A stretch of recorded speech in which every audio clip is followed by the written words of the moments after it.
The next day. Go to the mountains. There you will see an oddly shaped rock. Move it approximately 3 meters west. Your Mikuru Asahina will know the place. It will be very dark after nightfall, so try to finish during the daylight. A glance at the contents of another envelope torn open in a bathroom stall revealed the preceding message, and just as before, a second sheet contained a crudely drawn gourd-like picture, with a label that went out of its way to say, Rock. That clinched it. Today, I'd be a member of the Going Home Club. Which is fine, I guess. But what was with these vague instructions? Rocks in the mountains? Which rock? Which mountain? If it was a mountain that Asahina knew about, that meant... Plop. A pebble tumbled through my mind. Oh, right. The treasure hunt. According to Michiru Asahina, we'll be using our next day off, and we'll be going on a treasure hunt. That was the day after tomorrow. She said it was on a mountain that belonged to the Tsuruya clan, which meant another Tsuruya appearance.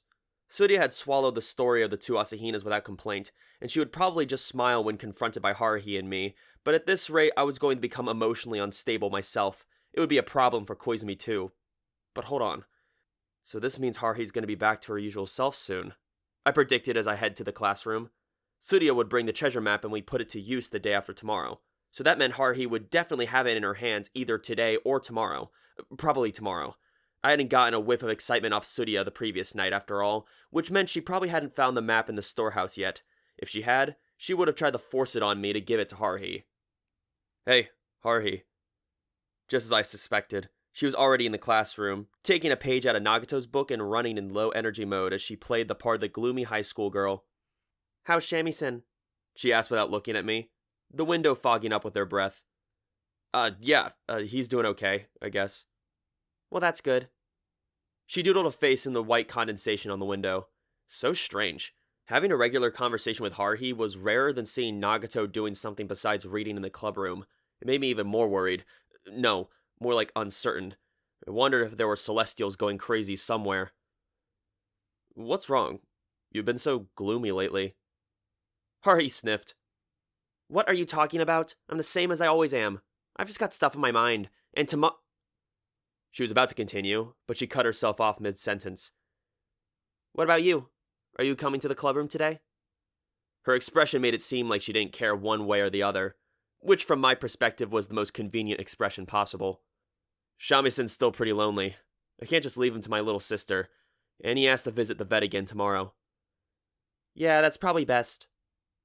What was strange, though, was Haruhi seemed to think it was convenient, too.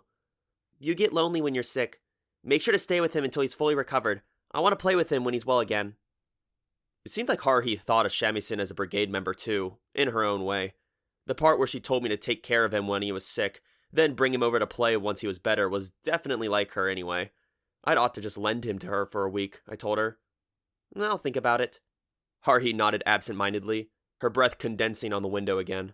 Nothing makes the passage of time feel slower than sitting there wishing for class to end.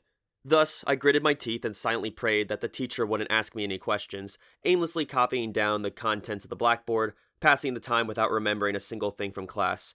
Which now I think about is what I usually do, realizing anew that this sort of thing was why my grades hadn't risen one bit, though I found some consolation in telling myself that it was all the fault of having too much SOS Brigade stuff to think about. Yeah, definitely. Please ignore the fact that Taniguchi's grades are just as bad as mine, but he's a member of the Go Home and Do Nothing Club. Thanks to having shoved my good-for-nothing textbooks into my desk, my bag was nice and light as I picked it up and held it out of the classroom, whereupon Taniguchi, whose turn it was to clean the classroom, called out to me, a broom over his shoulder. Yo, Kyon! His eyes seemed kind of flat. I didn't know why, but I didn't have time to find out. Asahina was waiting for me. It was just like in Run Melos, when Selnuntius was waiting for Melos' return to save him from certain death. I had to make haste. But Taniguchi blocked my way, pointing his broom handle at me. I envy you, Kyon. There was a note of bitterness in his voice. What could he possibly envy? I could only think of about a dozen things, I told him. That many? No, there are 3 at best, replied Taniguchi irritably. He sighed.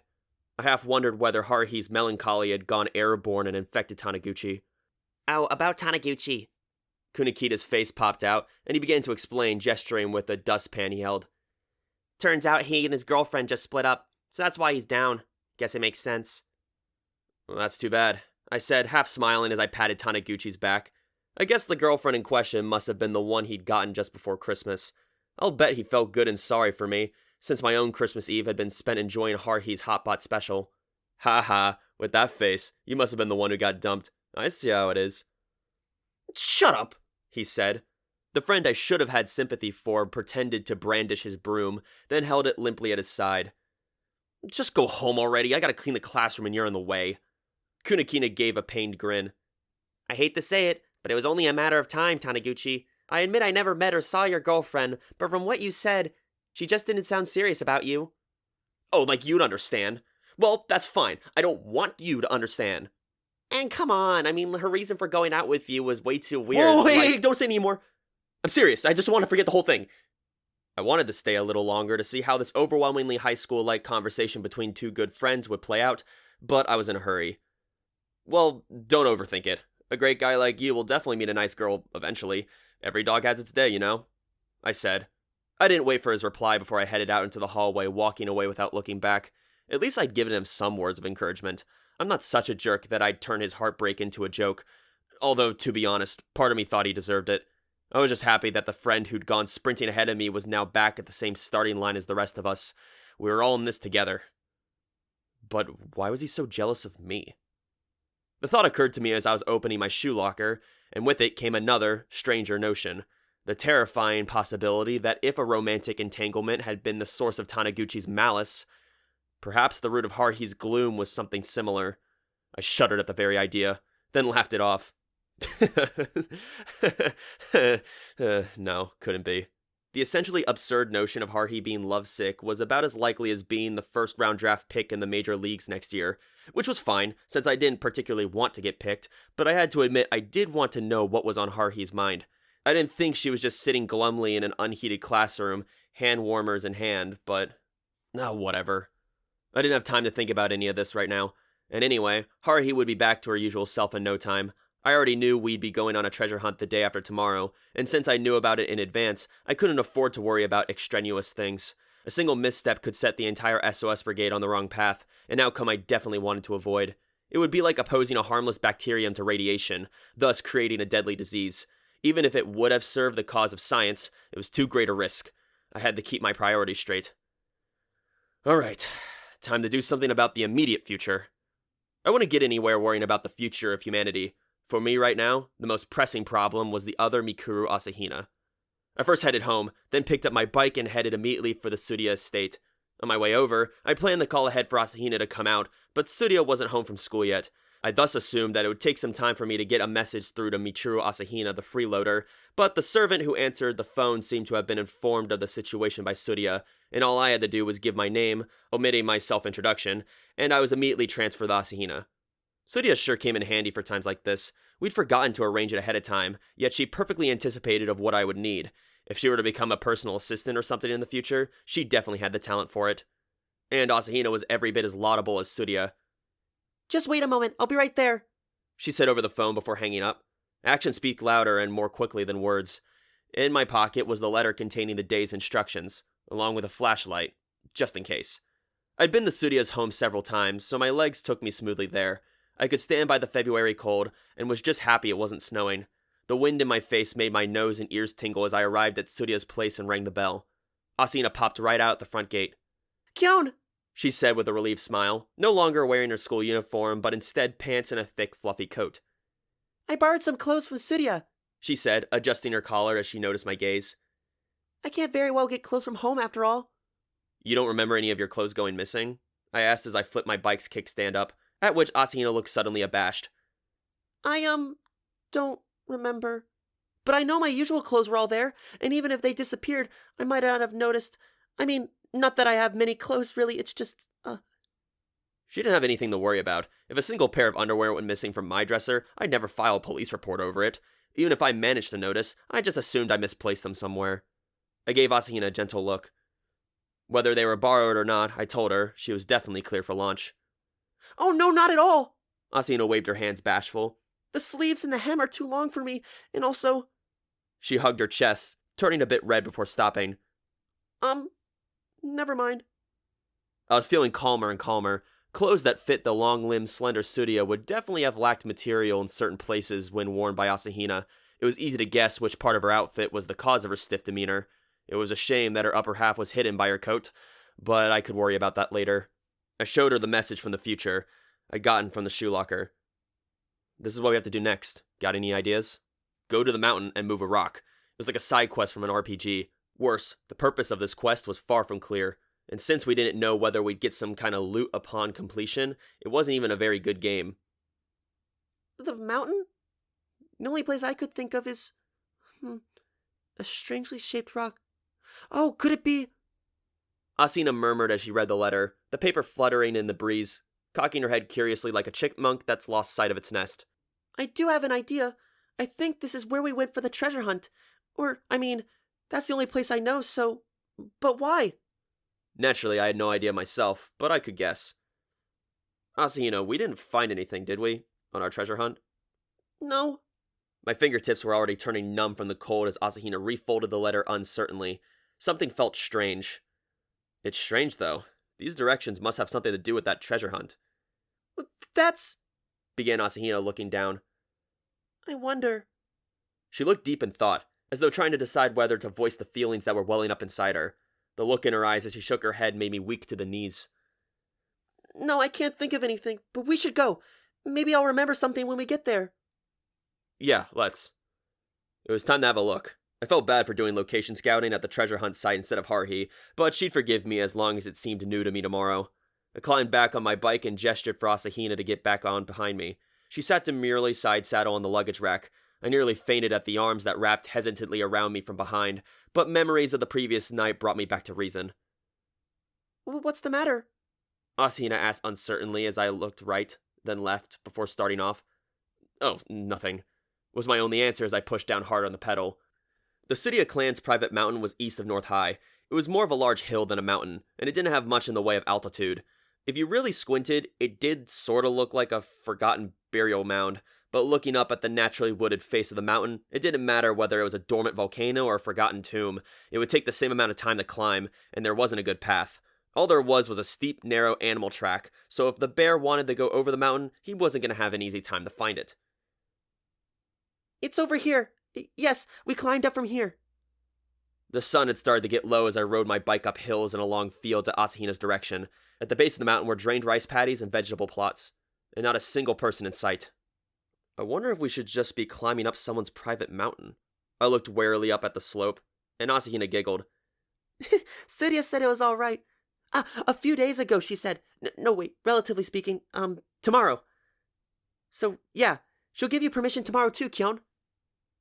Perhaps finally becoming accustomed to her situation, Asahina seemed to feel free to think back on her own past. I can't tell you, very much. Only that what we did was a treasure hunt in a city patrol. That's all I can say. What about the Haruhi-sponsored lottery? I asked. Oh, yes, that's... Asahina looked flustered. I asked if she was forgetting anything else. She was strangely fidgety. Was there something she couldn't tell me? I asked. More classified information? Yes, that's right. It's classified. Probably. So as far as I could tell from her expression, her mood wasn't particularly serious. I didn't think that the ever-secretive time traveler would make a joke now of all times, but it seemed likely that this Asahina knew something she wasn't telling me. The only one who was completely in the dark was the other Asahina in this timeline. Oh, what a pain. If I were to express it in an inequality, I'd put it this way, more or less. Asahina the Elder is greater than blank, which is greater than Michiru Asahina, which is greater than Asahina the Younger. I must have sighed louder than I meant to, as Asahina's face turned uncertain again. Kyon? If I turned my back on her, I was sure she'd start crying, and I wasn't so much of a sadist that I could ignore those eyes of hers, and in fact a sudden rush of affection made my expression turn soft as Shamison's belly. No, it's fine, I said. I'm sure I'll figure this out. According to Asahina, it had been my 8 days later self who had directed her to time jump 8 days back. That version of me knew everything and had sent Asahina into the past. Since that was my future version of me, if I just asked him, he'd be able to tell me everything. Except I'd be him, so there's no need to ask, right? Let's just get this mission done before it gets dark, I said, laying my hand on Asahina's shoulder. Asahina looked at me with her big puppy dog eyes and nodded. Oh, alright, I'll show you the way. We didn't climb that high, so it'll be close. We headed into the dense forest. Normally, I would have been in the lead, clearing dangerous branches and roots away with a machete, but given that this was winter and all the snakes and bugs were hibernating, there wasn't that much danger. The best thing I could do was stay behind Asahina to make sure she didn't slip and fall. Unsurprisingly, helping Asahina safely climb a mountain was tricky, and trickier still, since we barely had a trail. Normally, when ascending a slope, you'd follow a switchback pattern, but as far as I could see, there was no way to do that. We'd have to step on logs and grab on the craggy rocks to climb our way up. Ugh! I had to smile inwardly at the unexpected side benefits that came with constantly catching the tripping Asahina as we made our way nearly straight up the face of the small mountain. When I looked closely, I saw here and there signs of human passage along the route we were taking. Even so, this was more of a glorified animal track than a proper trail, although if it had been entirely wild, Asahina and I would have never been able to make any progress at all. After 10 odd minutes of climbing, I caught sight of a more level spot. It's here. We dug all over the place, but the stone was here. Asahina was short of breath, and she leaned over, bracing her hands on her knees. I stopped next to her. Huh? While it wasn't very large, there was indeed a flat space on this otherwise sloping mountain. It was completely overgrown with shrubs and vegetation, save for a semicircle of clear space. It wasn't even 10 meters across, and it seemed like it had been cleared to make a convenient rest stop while climbing the mountain. I didn't know if it was man-made or not. It might have been the result of a landslide long past. Given the overgrowth, it definitely wasn't a recent addition. Maybe it was natural after all. Once she caught her breath, Asahina pointed. I think that the rock was from the message. It looks just like the one from the drawing. A gourd-shaped rock. A rock?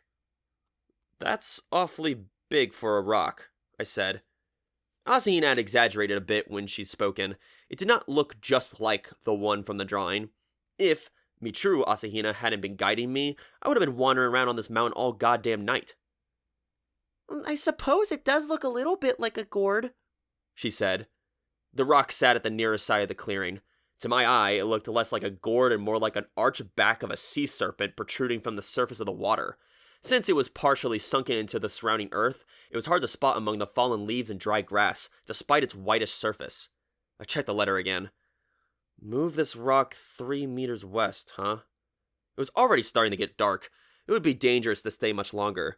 I didn't want to wind up making a misstep on our way back such that we both went tumbling down the mountain. I handed my flashlight to Asahina and asked her to illuminate the matter at hand. It was time to try moving the rock. Ugh! God, this is heavy! Worse, when I actually tried to move it, I discovered a third of it was buried in the ground. This wasn't just a rock. If you were going to label it, you'd have to call it a boulder. After much effort, I managed to pull out, whereupon I took a good look at it. I had to admit it did look not unlike a gourd if I stood at a certain angle at the rock on its end. I heaved the rock up and torted it over in a direction I thought was vaguely wettish, figuring 4 steps would be about 3 meters. It was just a bit past that, Asahina indicated. Of course, this Asahina knew where the stone was after it had been moved. Right there, right about there. I dropped the rock onto the ground, where it was stuck in the earth with a dull thump. Just as I was about to push it over so it would lay the same way it had previously, it was standing, Asahina corrected me. Her eyes then went wide and drew a sharp breath. Just like a marker. I looked down at the rock I just dropped. A marker. When I looked at it like this, the rock was really obvious. I didn't know what kind of mineral it was, but the white color was strangely prominent even in the gloom, and its shape was odd too. If you were to call it a white gourd stone or something to show it off to people as an ancient ruin of some kind, people would definitely believe you. Asahina, does Haruhi by any chance make us dig beneath the rock? Yes, that's right, although the only ones digging were you and Koizumi. And she said we didn't find anything. Was that true? It's true, she said, her eyes downcast. We didn't find any treasure. So what was I even doing? But that was not the time to ask. Not even Asahina had understood the purpose of our prank last night, or the man we played it on. The only one who knew for certain was Asahina the Elder. I'd have to ask her. I wasn't going to allow for this kind of unilateral communication again. I gazed at the rock I just erected and realized another unilateral thing. Since it had been partially buried for so long, one side of it was dirty and covered with soil. Anyone could tell at a glance it had recently been moved from somewhere else. And the ground there, too. The spot where the stone had lain was now exposed. the crater of black soil obvious. What did it look like when you got here? I asked. Asahina made a face of concentration as she thought back. Nobody said anything, so I didn't really notice. I guess all Suzumiya cared about was digging holes. In which case, we could have just left it be, but I figured we might as well make a bit of an effort. Asahina and I gathered up dry grass and ivy twigs and scattered them over the crater left behind by the now moved rock, tamping them down with our feet.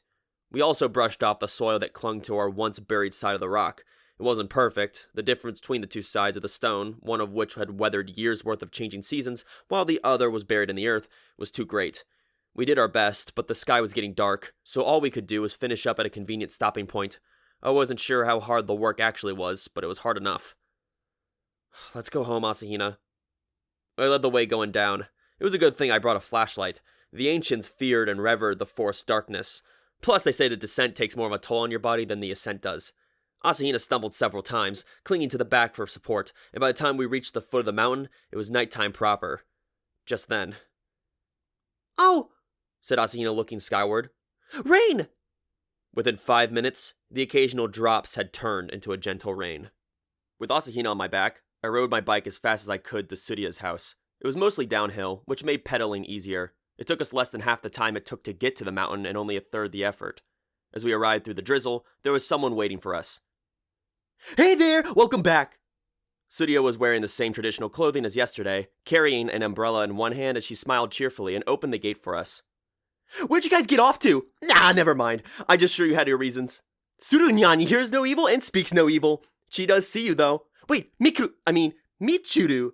You're super dirty. Let's get you in the bath, Tsurya said in her usual rapid-fire way. You must be freezing. Come on, into the bath with you. Shoo, we'll take one together. You too, Kyon. I'll watch your back for you. We even got a traditional cypress bath. I would have cried tears of gratitude at that proposal, but I could tell from her face that Tsurya was only joking. Haruhi would say things she really meant while sounding like she was kidding, but Tsurya would crack jokes with a straight face. I'll just head home. You take care of Asahina. Michuru, I mean. I turned to leave, but Tsurya stopped me. Hang on just a sec. She held the umbrella over me, then produced from the breast pocket of her traditional jacket a piece of paper that had been rolled up and tied with twine. Haruhi asked for this. Would you give it to her, Kyon? She looked completely serious. The thick, aging parchment was beautifully bug-eaten in places, looking every inch like the kind of paper that would have a map leading to buried treasure on it. What's this? A treasure map! Tsurya answered quickly, grinning. I found it a while ago poking around the old storehouse. I figured, why not give it to Haruhi? But then I forgot all about it. Was it okay just to give it to Haruhi? I asked. I mean, it is a treasure map.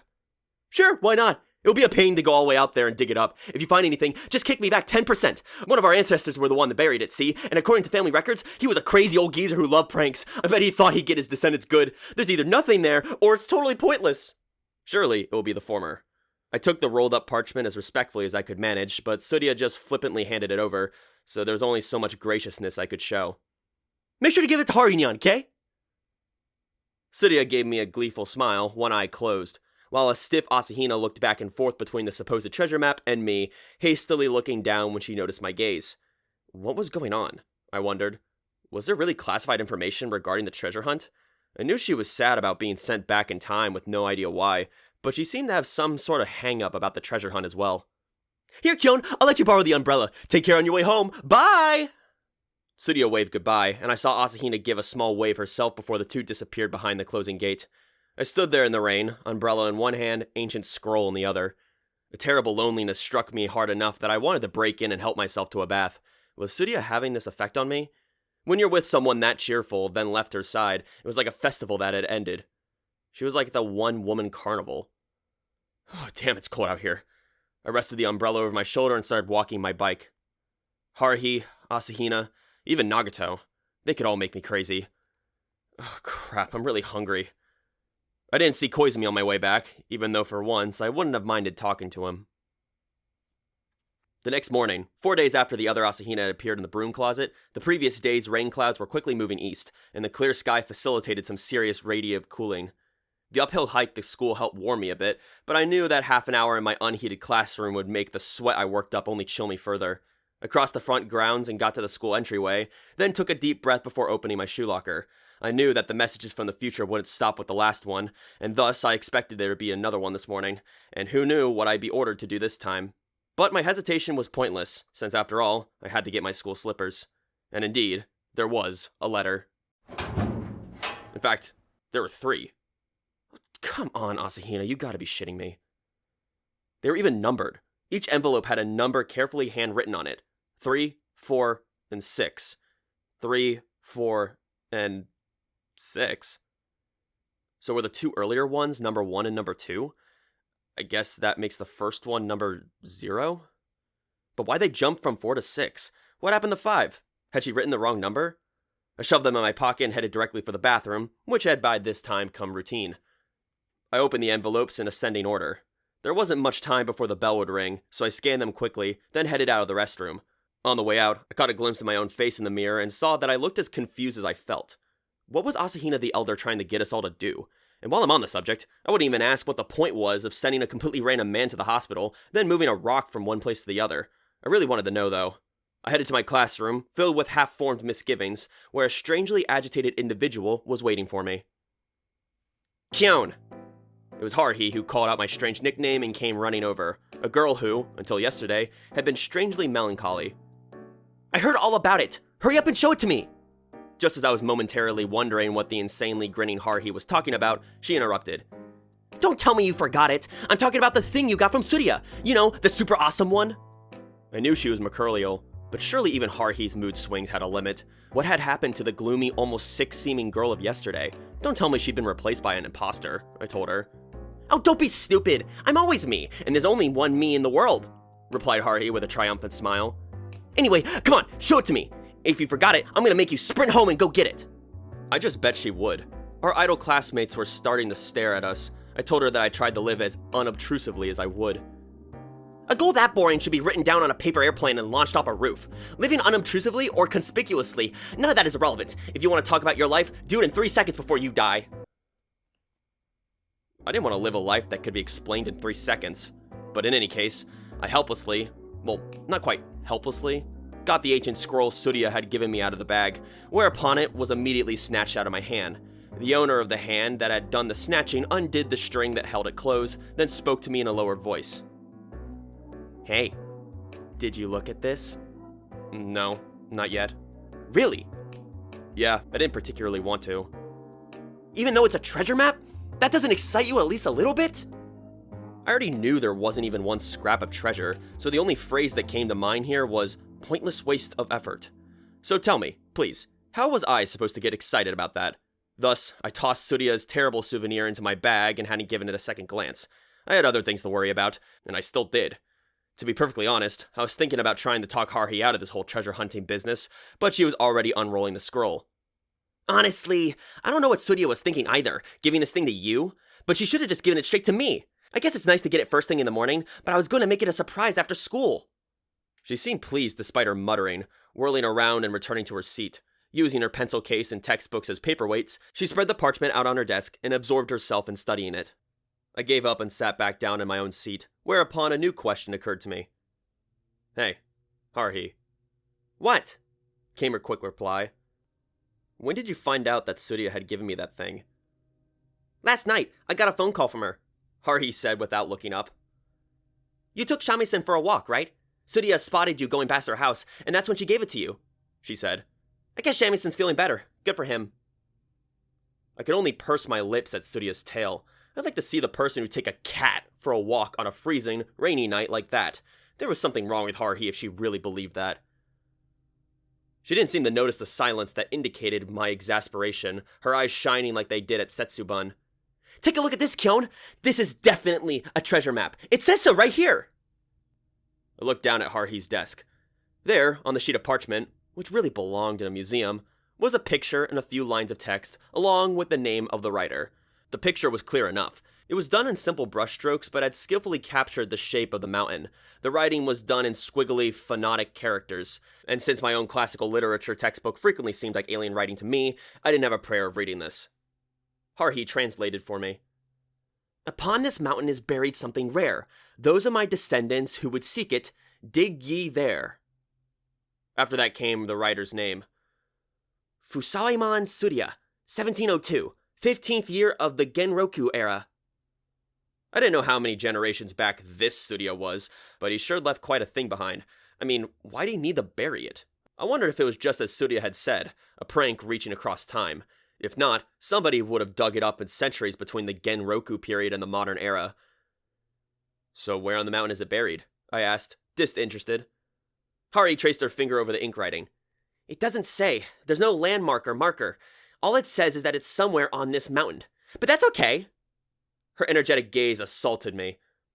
We'll just start digging, and eventually we'll come to it or run out of spots to dig. It will be Operation Steamroller.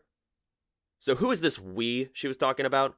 Was she just gonna get the townsfolk to volunteer? I asked. Of course not, stupid. Haruhi rolled the map back up and retied the twine, placing it on her desk. We'll just do it ourselves, obviously. You don't want your share of the treasure to be any smaller, right? If my share were actually going to be smaller, I wouldn't have wanted that, but a smaller share of nothing was still nothing. The bell interrupted my internal muttering, and our homeroom teacher, Mr. Okabe, entered the classroom. We're meeting after school in the clubroom, got it? Haruhi said, poking me in the back with her mechanical pencil. And keep this a secret. I want to surprise everybody, and you better act surprised too, like you just heard about this for the first time. Seriously, I can't believe Tsuruya just spilled the beans like that. Haruhi continued to mutter, but it was drowned out by Mr. Okabe's raised voice and the general din of the rest of my classmates. So here's a reliable technique for burning the contents of a class into your brain cells. You don't actually need any special concentration ability. Just vaguely listen to whatever the teacher's saying and stare at either the chalkboard or the textbook. Of course, it's better to take notes, but it's hard to be motivated to take perfect notes every period, which is why you don't need the technique. To put it simply, it comes down to this.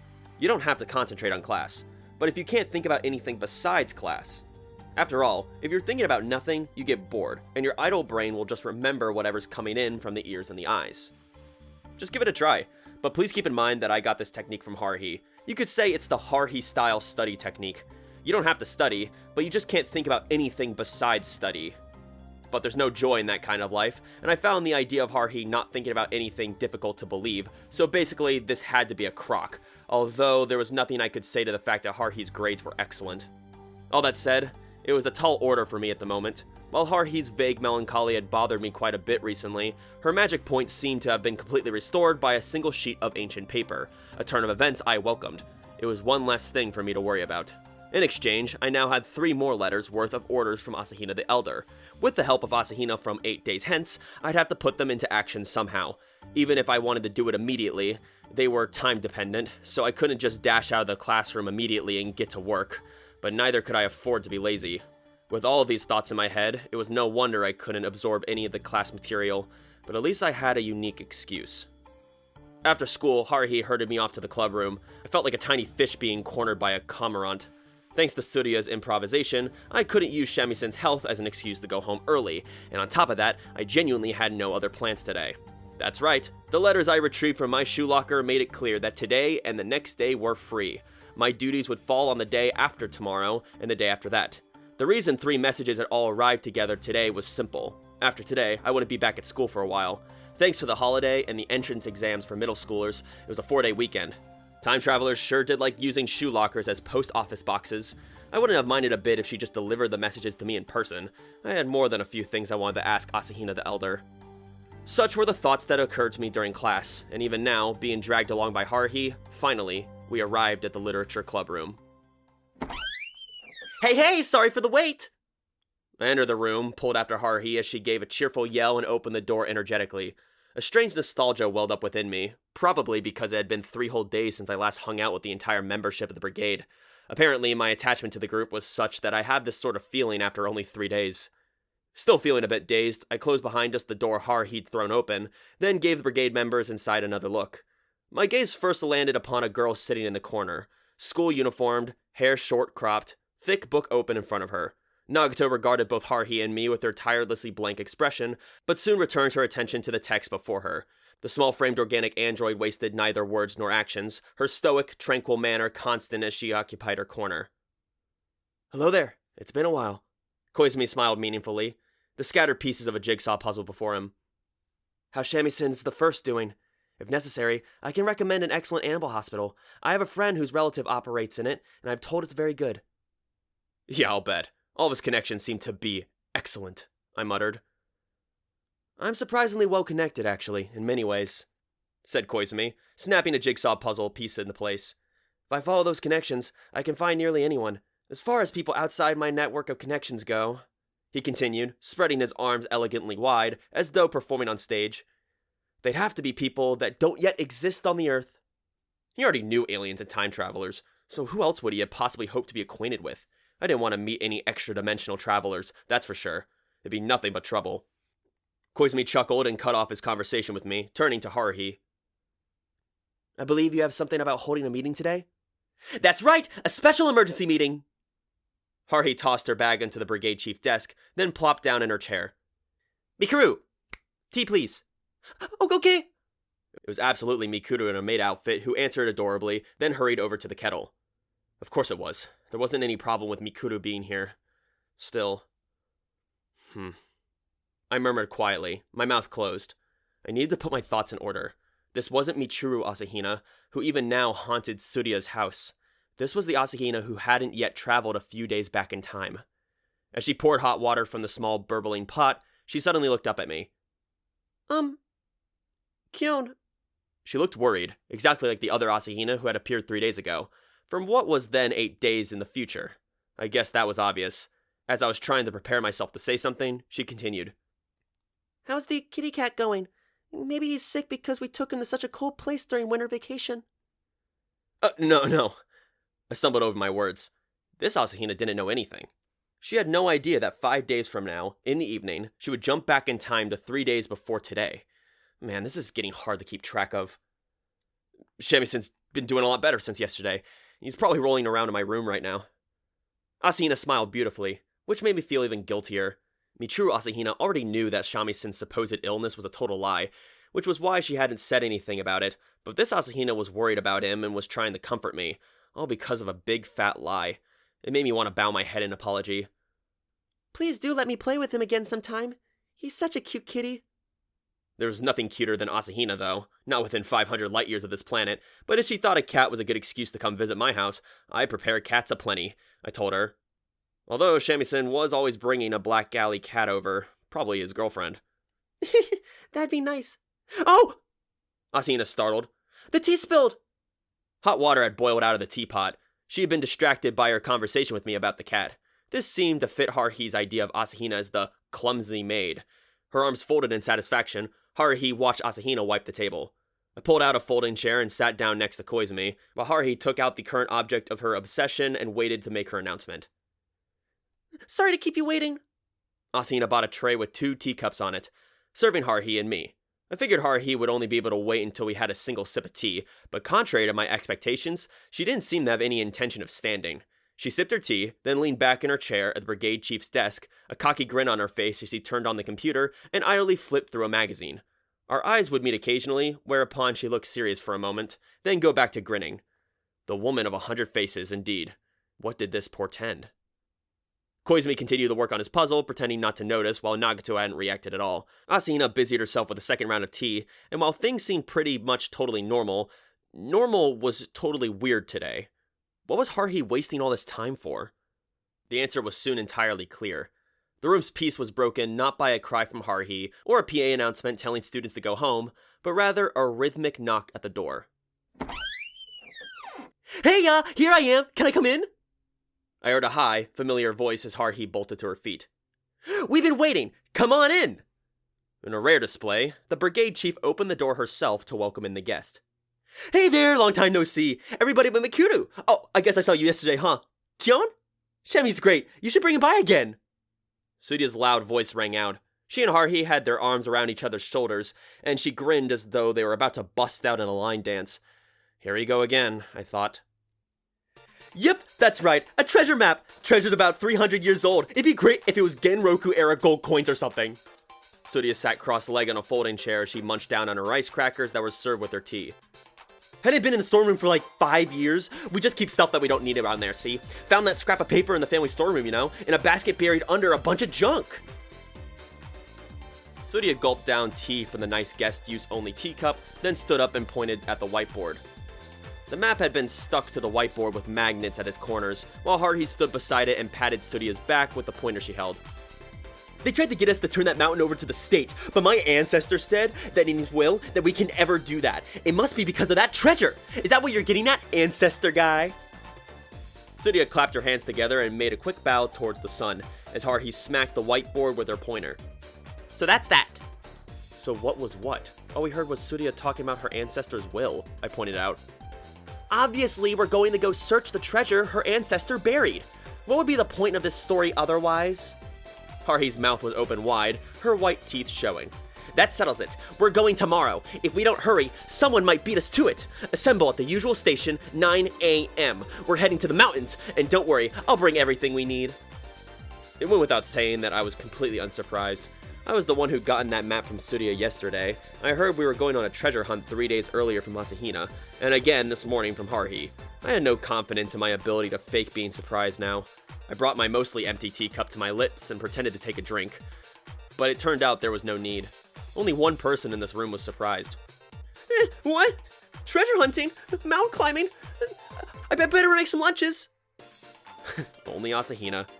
Nagato, her book still open, followed the tip of Haruhi's pointer in silence. Well now, this could indeed be fascinating. From an anthropological and archaeological perspective, I look forward to it. Koizumi smiled, ready as ever to support Haruhi's plans. If Haruhi'd been hoping for everyone to be stunned by her plan, she'd been sorely mistaken.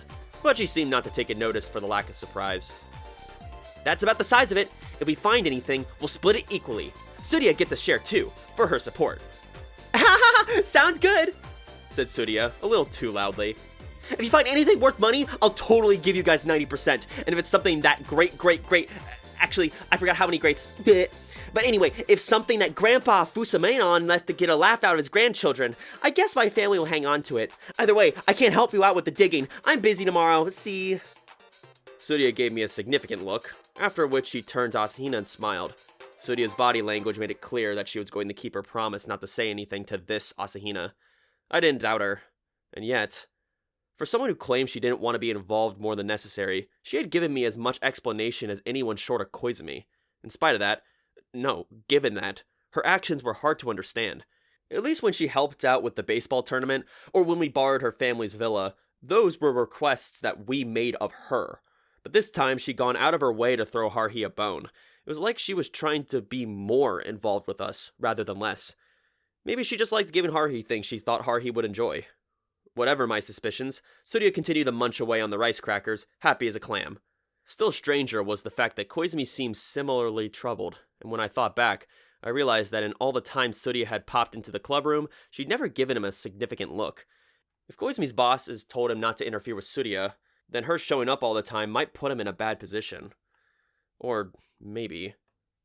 I looked at Koizumi's excessively mild smile, my mind racing. I didn't know how much of the conversation we had that night was true. Maybe there really was some kind of unwritten agreement between Koizumi's agency and the Tsuruya clan, but even so, that was between the agency and the family, not Koizumi and Tsuruya specifically. Either one or both of them might not give a crap about what their organization said, and it wasn't as though they had conspired with each other ahead of time. Tsuruya didn't seem to know anything about Koizumi's, Nagato's, or Asahina's true natures. She only seemed to sense that something about those three, and Haruhi, was different. It wasn't her style to pry further. I genuinely believed what Tsuruya had told me the night before last. Even I believed most of what Koizumi had said, that if the situation involved weighing the agency against Nagato, I would choose us instead, for once. Kyon, hey, are you even listening? A sharp voice reached my ears, and I found myself staring at the business end of a pointer. At the other end stood a very severe-looking Haruhi. You got that? Like I said, wear comfortable clothes tomorrow. Stuff you don't mind getting dirty. You and Koizumi don't have to worry about tools. As for what we're gonna need... Haruhi gestured to Asahina to fetch a pen. Asahina, finding herself in a strange situation of being both maid and secretary, took dictation from Haruhi in her charmingly childish handwriting. We'll need 2 shovels. I'll take care of those. Also, lunches. Mikuru, that's your job. Also, blankets to sit on, and in case of emergency, a compass, a lantern, and a map. And not this treasure map either, but a real thing. And we're probably better off having lots of snacks for emergency rations. I wonder what we should do for signal flares. Just which mountain did she think we were going to climb? The only ones around here weren't even as tall as the hill the school was on. So long as we didn't encounter any unexpected phenomenon, we were not going to be in any emergencies. And if we did encounter something truly dangerous, a compass and a signal flare weren't going to be of any use. The incident at the end of last year came to mind. I let a soft sigh slip as I watched Nagato's dark eyes, which were fixated on Asahina's clumsy writing. According to what the Asahina from next week told me, we went completely safe treasure hunting and came back without incident. Completely empty-handed to boot. If there had been some kind of serious incident on the way, she would have given me some kind of warning. We climbed up, we ate lunch, and we came back. That was nothing more than a picnic, really. At least it was for everybody besides Koizumi and me, who would be doing all the manual labor. I finally felt like I understood why Nagato had sealed away her own ability to synchronize with their other selves. It really wasn't any fun at all knowing in advance not just what I was going to do, but what Haruhi was going to say and do as well. I wish I hadn't asked Asahina what would happen. I suppose it might all balance out in the end. I knew that weekend activity the SOS Brigade had to execute. However, I didn't have the slightest idea what the purpose of the instructions the Asahina the Elder was handing down to Michiru Asahina to me was. So perhaps the former cancelled out the latter. Although I couldn't help muttering to myself that it was all a loss.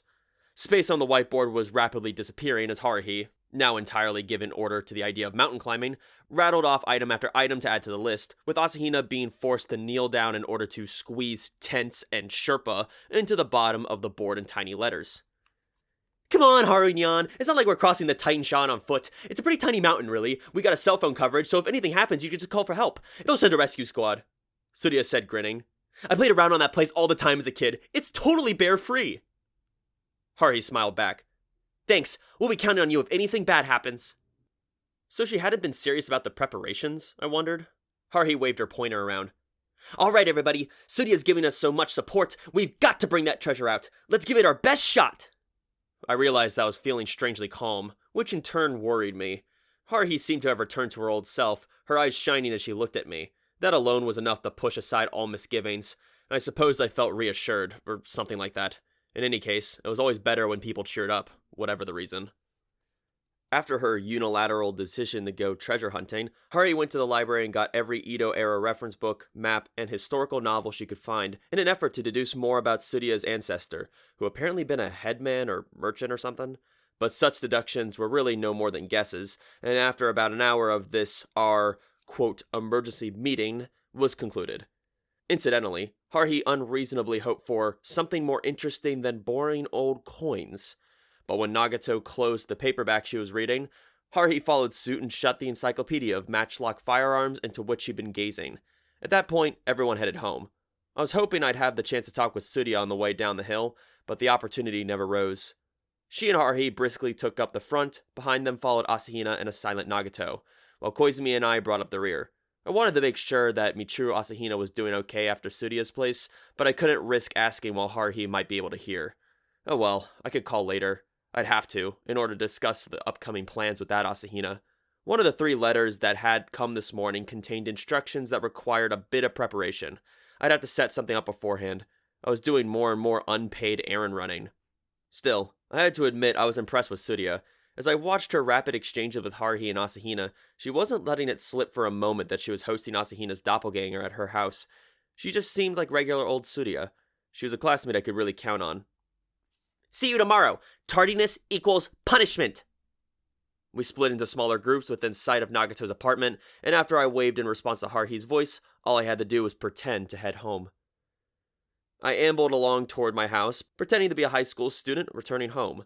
Once I was out of sight of all the other members, I ducked down an alleyway just to be safe, then called Surya's house. After giving my name to a maid, I was transferred immediately to Asahina. Hello? Kyon? It's me. I thought of Asahina sitting politely in her small room. I got more letters today. Oh, what are they saying this time? Her last word trailed off into a sigh. That's what I wanted to talk to you about. We got free time today and tomorrow, but it looks like things are going to get busy the day after that. Okay. I think I see what you mean. Now, how would she see that? I asked. I told you we did another city patrol on Saturday, didn't I? I did my best to remember how it went, and, well, you're acting a little weird that day. It was probably better if I didn't ask for details. Tomorrow was going to be tiring enough without having to act purposely weird the next day. We'll talk about that later. Surya's not back yet, is she? I'm heading over, so I'll probably arrive a bit after she does. The weather made me hurry. I hung up and started off on a brisk walk. It was again Surya who emerged upon ringing the doorbell.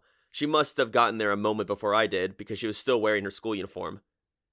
"Hey, I thought you'd show up," said Surya with a smile as she opened the gate and beckoned me inside. "So what's up? How long that poor Michiru gonna be cooped up in here anyway?" I wasn't really sure, I told her, but it would probably be for a few more days. "I like having her over, so she can stay as long as she wants. She's so cute, seriously. It's like seeing her at school. I never knew Mikuru. I never knew she was so cute. I just want to hug her and go to sleep." I sincerely hope she wasn't doing anything so desperately enviable, I told her. "Oh no! Only thing we do is bath time, but Michiru, when she wants to say something, she sort of stops like she's wondering if she should. That's super cute too, but I feel bad for her. She really does have to worry about it." Surya led me to the apartment. Asahina was there on the tatami mat floor, sitting just as politely as I had imagined. The super rough spun jacket she wore over her traditional kimono jacket gave her fresh quality. "Oh, Kyon." The relief she seemed to feel at my arrival made me feel pretty good. It made me want to get down and give her a traditional bow of greeting. As I ventured to close the door behind me, I ran right into Surya's satisfied smile. She seemed to want to ask me something, and there was indeed something I needed to say. "Surya, if you'll excuse me, Michiru and me, we need to speak in private. It'll only take a moment." "Oh, really?" Surya peered over my shoulder at Asahina. "Just the two of you? In this little room?" "I guess." She watched Asahina's reddening face with amusement. "I guess I'll go and get changed. You two enjoy yourselves." Surya strode gracefully back into the main house. I watched her go, then ducked back into the small apartment. Asahina looked tense, and she was staring down as though counting the stitches in the tatami mats. I wanted to tell her not to be so nervous. It made me feel bad. I swept various cardinal desires out of my mind, forcing myself to concentrate on the contents of my school bag. I mentioned them on the phone, but here are the letters, the ones that came today. I presented the envelopes to Asahina. Well, number 3 and 4, anyway. I'd keep 6 to myself. It was apparently meant for my eyes only, and it was probably the last one too. I assumed there wouldn't be any more. If number 5 arrived, that was a separate matter, so I figured we'd just deal with the pressing matters within 3 and 4. First, number 3. Saturday, the day after tomorrow, go south to the pedestrian bridge in X County, X Ward, by dusk. There, in front of the bridge, you will see some pansies. Pick up the object that has been dropped there and send it anonymously to the address below. The object is a portable storage device. On the second sheet, there was a random address that was some distance away, along with a picture of what seemed to be the storage device. It was reminiscent of a memory stick, but I couldn't be sure. It wasn't really a good picture, to be honest. Next, number 4. In the row of sakura trees that line the river, there is a bench that you and Asahina should know well. On Sunday, go there by 10:45 a.m., and by 10:50 a.m., throw a turtle into the river. Any species is fine. A smaller turtle will be more convenient. This note also had a second sheet. On it was a cute little illustration of a turtle, with a speech bubble saying, "Please take good care of me." Both letters had the same postscript. P.S. Bring Mikuru Asahina and no one else with you. Followed by a single line of symbols only she could read. Asahina read the letters with a serious face, and after finishing the second one, she sighed. I just don't understand. A turtle? It would have been stranger if she had understood why now. In the middle of the freezing winter, we were throwing a turtle into the river. The only part I understood was the bench the second letter referred to. It was the same bench on which last year, Asahina had confessed her true identity as a time traveler. "But we must do it." Asahina traced her finger over the code on the letter, looking up with resolve. "We may not understand the reasons yet, but there is definitely a purpose for all this. Otherwise..." Asahina's eyes trembled in sadness for a moment. I could guess what she was thinking. Otherwise, there wasn't any purpose in her being here, and even less purpose for there being 2 of her. I suddenly wanted to hug her close, but I didn't. I'd just been warned off by Surya for one thing, and I couldn't just ignore my conscience. Anyway, Asahina, I attempted an attitude adjustment. You said we were on city patrol Sunday and Saturday, right? Doesn't that conflict with these directions? The Saturday directions were vague, only saying by dusk, but about Sunday it was very clear, 10:45 a.m. It'd be difficult for any SOS Brigade member to pull that off, and I couldn't just sneak off alone either. Did you make some kind of excuse for being absent? I asked. "No, you were there, Kyon." said Asahina, returning the letters to their envelopes like they were precious things. But we drew straws to split up in the groups, like we always do. I was thinking about it before. On Saturday morning, I was with Suzumiya and Nagato, and you were with Koizumi, and then in the afternoon, it was Suzumiya, Koizumi, and me. And you were with Nagato. Asahina nodded slightly as though confirming the contents of her memory. Yes, I'm sure. Then on Sunday morning, it was Suzumiya, Koizumi, and me together, and you and Nagato. Then in the afternoon, we were dismissed. Wait, what? She seemed to realize something mid-sentence, probably the same thing I realized myself. That was a awfully convenient coincidence. For me to be able to carry out these instructions with this Asahina, I would need to be paired up with Nagato. With 5 people, one of the groups was always going to be a pair, so what were the odds of that pair being the same 2 people in 2 tries out of the 3?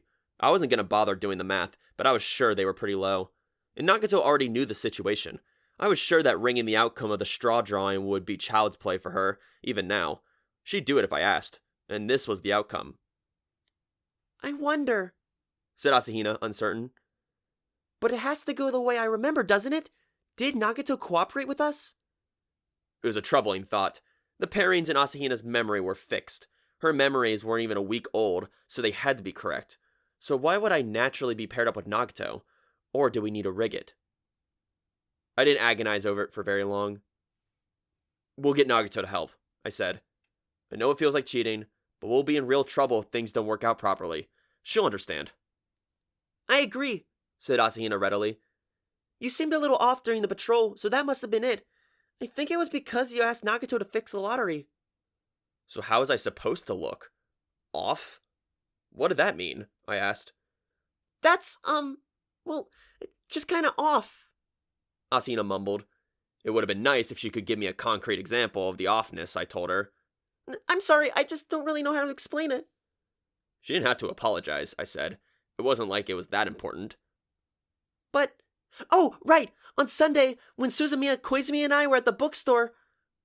Asahina put her finger to her head, as though having remembered something. Suzumiya got a prank call on her phone. From who? I asked. From you. Me? I would go to the trouble of prank calling Haruhi now, of all times? Yes, that's what she said. She said she got a weird phone call from you, that your joke wasn't funny at all. Then she hung up right away. I think it might have been right around 11, maybe? So now I had another mysterious prediction I had to fulfill. After I threw the turtle into the river, apparently I had to call up Haruhi and tell her a bad joke. Did she say anything about what I said? No, not to me. But then at lunch when we all met back up, you apologized. That went beyond mysterious and right into absurd. Why the hell would I apologize to her? I asked. You said you were sorry for telling a bad joke. More absurdity. Me, bowing my head in a sincere apology to Haruhi. Let's just say it didn't happen very often. When I pressed for more information, Asahina said she didn't know. My exchange with Haruhi had apparently only involved a couple of statements before it was over, and we moved on to the next subject. The more I knew about my future actions, the less sense they made. If anyone can interpret them, they are welcome to try. I'd given up myself. Anyway, about the turtle, I said, holding up the number 4 envelope. We're not just going to find a turtle wandering around this time of the year, so we're going to have to find one ahead of time. I didn't have the heart to try to dig up a hibernating turtle. For one thing, come Sunday, I would have done plenty of digging already, thanks to that treasure hunt. Wait, don't tell me the punchline of all this was that we dig up a turtle while searching for treasure. No, we didn't find a treasure or a turtle. Right, I already heard that our so-called treasure hunt would amount to no more than a hiking trip. Either way, I couldn't imagine that we'd dig up anything lucky. I guess it can't be helped, we'll have to buy one. There was a home improvement store in the neighborhood that had a pet corner. I'd go there to buy boxes of canned food for shamisen, and they also had an aquarium with a bunch of pond turtles moseying around. That was our ticket. I picked one up on our way home. I couldn't very well bring it along on Sunday's SOS Brigade activities, so I'd leave it in the care of this Asahina. The plans were really piling up. So much for enjoying a nice, relaxing weekend. Asahi and I worked out plans for where we meet and what we do on Saturday, whereupon I stood up. She saw me to the apartment's front door. Upon entering it, I saw a cold-looking Tsuruya who'd changed from her school uniform to regular clothes. Well, you certainly took your time. Are you sure you didn't do anything, Kyon? Her grinning face was suspicious. I wondered if she sneaked a peek through the door's crack. Good thing I hadn't actually done anything. Getting the crap beaten out of me by a nice upperclassman like Tsuruya wasn't my idea of a good time. I made some vague excuse and took my leave of the Tsuruya estate, the image of Asahina's reddening cheeks seared into my retinas.